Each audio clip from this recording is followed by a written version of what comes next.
Hello everyone, Radhe Radhe. কেমন আছেন আপনারা সবাই? আশা করি সকলে অনেক ভালো আছেন। আমিও অনেক ভালোই আছি। তো আজকে যাব একটা ভাইয়ের অন্নপ্রাশনে দাদাদের সাথে। আর গাছ দেখতে দেখতে চলে আসলাম অনুষ্ঠান বাড়িতে। এখানে এসে দেখি আমার দাদু বেদি সাজানোর জন্য কাজ করতেছে। আর দেখতে দেখতে অনেকক্ষণ সময় যাওয়ার পর দেখো দাদারা এখন বেদিতে আলপনা করতেছে। আর এই আলপনা শেষে অনেকক্ষণ সময় যেতে যেতে ফাইনালে গেছে আমাদের বেদি সাজানোর কাজ কমপ্লিট। এখন সবাই মিলে বসে আছে। আর গাছ কি বলবো, আজকে যা গরম পড়েছে, পুরো একদম মাথা খারাপ অবস্থা আমাদের। তারপর দেখতে দেখতে কিছু সময় যাওয়ার পর ফাইনালি অনুষ্ঠান শুরু হয়ে গেল। আজকের অনুষ্ঠানটি ছিল এক ছোট ভাইয়ের মুখে ভাত। আমাদের সনাতন ধর্মের মতে ছেলেদের 7 মাস এবং মেয়েদের 5 মাসে অন্নপ্রাশন করানো হয়। আর গাইস দেখতে দেখতে আমাদের অনুষ্ঠান কিন্তু প্রায় শেষের দিকে। এখন হোমযজ্ঞ হবে।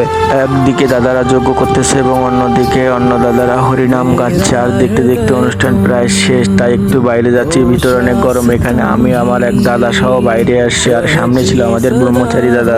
আমরা 3 জন মিলে বাইরে আসতেছি। বাইরে অনেক বাতাস ছিল আর এখানে অনেক ভালো লাগছিল। তারপর চলে আসলাম প্রসাদ পাওয়ার জন্য। আর ফাইনালি গ্যাস খাওয়া দাওয়া শেষ করে নিলাম। খাওয়া দাওয়া শেষ করে এখন যাব বাড়িতে। তোমরা সকলে ভালো থাকো, ভিডিওটি লাইক করে চ্যানেলটা সাবস্ক্রাইব করে দেবো, আমার পেজটা ফলো করে দিতে বলো না।